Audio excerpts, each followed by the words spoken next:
And welcome back. We're going to get into some more advanced tags, and probably the most important tag that you'll use, other than the ones that we've covered so far, are tags that we need to create forms. As you know, when you go to websites, usually there's some sort of a login or registration form, so we're going to build that out today. To get started, let's just create a new file here. We'll save it and call it register.html on our desktop. Perfect. And we know that we want an HTML, so we use our little shortcut and we'll title it register, save that. And now in the index.html file, let's add another link that references register.html, and it'll just say here register. All right, we'll save both of these files and let's refresh. We have register. Click register. Well, we have nothing yet, but it looks like it's working. Let's add this on a new line just because it looks prettier that way. So to do that, if you remember, we're going to add a break tag. So let's refresh. There you go. We have new page and register. Okay, so let's build out this form. If we go into register.html, the way we write forms in HTML, well, conveniently, there's a form tag. Okay, but this form tag itself, it needs to have the actual form inside of it. So what kind of form elements do we have? Well, again, if we remember our good old friend W3C, let's type in forms. And we can see over here that we have HTML forms.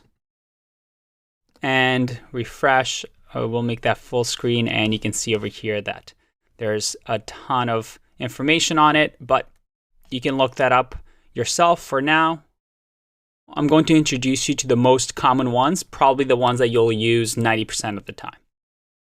The first one, as we do with any form, and let's go to that page for now, is, well, we want to enter our name. So how do we do that? We have a input tag that has a type of text because, well, our name will be in text form. And we can close that off, and it's actually a self-closing tag. So now, if I save and refresh, okay, we have a little box here. Hopefully you can see that, but well, we should probably title it because we won't know what to enter that way. So we're going to put in here, we're going to say first name, semicolon, and save. Let's refresh. We have first name. And now, let's make this a little bit bigger. There you go. Now you can enter your name in here. Awesome. Let's add another one for last name.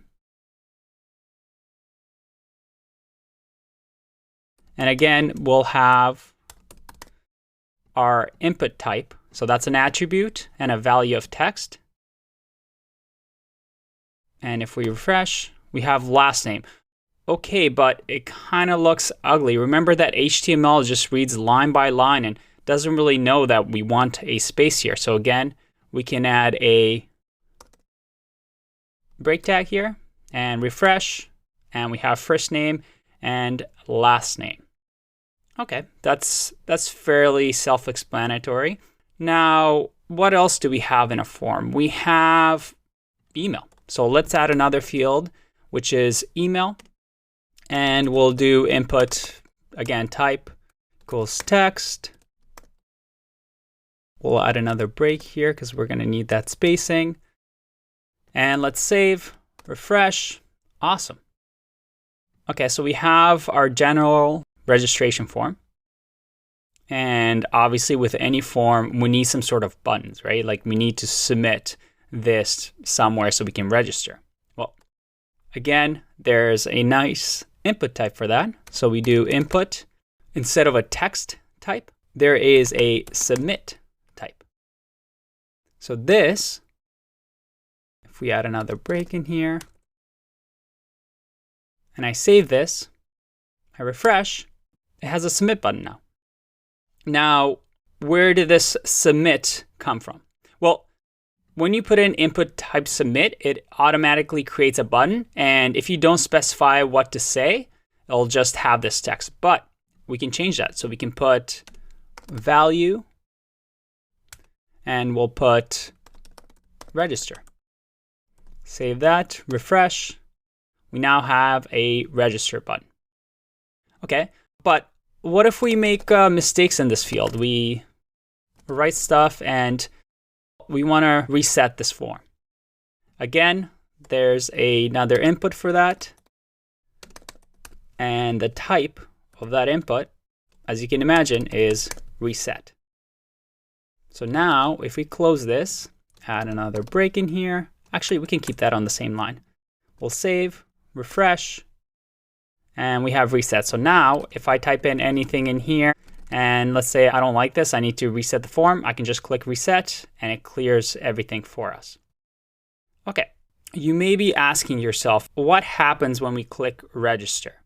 Before we get into that, I want to just go through the common input types and then we'll click register to see what happens. With the email, we ideally want, first of all, for it to be required so that when you click register, if you haven't provided an email, it won't let you register. And there's an attribute that we can use for that, and that is required.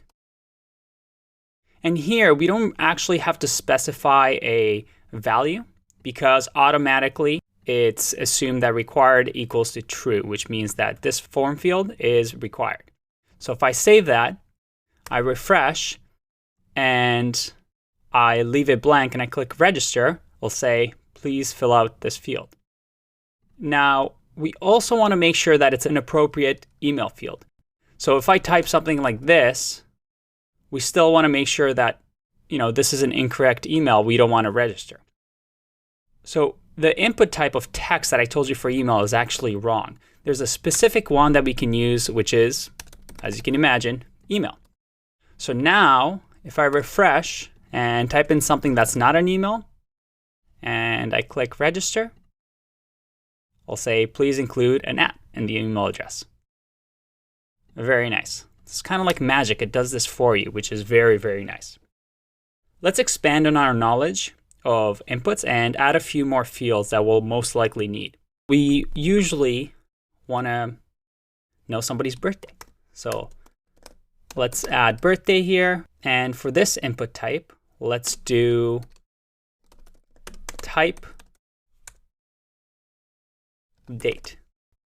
So if I save this and I refresh, look at that. We have a nice little date picker. So I can pick anything in here. All right, what else do we need? We also need gender. So we'll do input type. And for gender, well, there's no specific input type for gender, but there is something called radio. And radio is, as the name suggests, radio buttons. So now I click refresh and, well, I have one radio button, but we ideally want to have options, right? So how do we do that? So for the radio, we also need to say whether it's male or female. Let's have, within the gender, we're going to have a break over here in the line. And we'll say input type radio, and we'll say male. And we also want female, and we also want other. And when we refresh this, we have male, female, and other. But you see a problem here. I just click the radio buttons and I can't deselect them. And ideally, you should only be able to select one. And right now, the way the radio buttons are, they don't know of each other's existence. We want to make sure that they know that they're connected. They're family and only one of them can be picked. So how do we do that? The way we do that is through the name attribute. So for the name, we'll say gender. And this name attribute needs to match on all the radio buttons so that they know they are together. They're part of the gender input field. So if I save here and refresh, now you can see that I can only select one. Perfect. What else should we have? Well, let's say I really want to know if you have pets. So with pets, we're going to have input type. Well, you can have multiple pets, so it won't be radio buttons. We want checkbox. So checkbox, we want it to have cats, or let's just put cat. And we want to have can't type today. Checkbox.